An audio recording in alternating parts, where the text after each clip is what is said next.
Being an ex-chef, I am always on the lookout for appliances that will make life easier in the kitchen. And today I'm here to show you the SALTER air fryer, which is a 3.2 litre. So I'm going to actually put some stuffing in here to cook. We use this to make the best chips and the best fried chicken.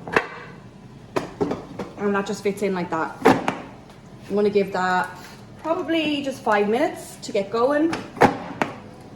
It's very easy to use. The dials are really simple. You can see the timer here. You can see the temperatures here.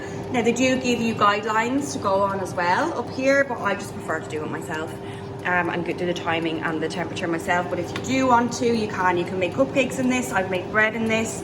You can do fried chicken, wedges and chips. The chips come out amazing. The chicken comes out really crispy, really brown.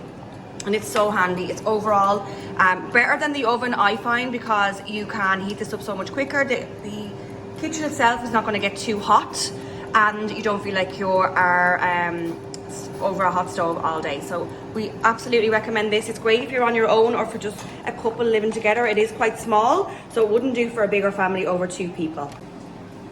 And here it is cooked. Look at that. Air fryers are literally life.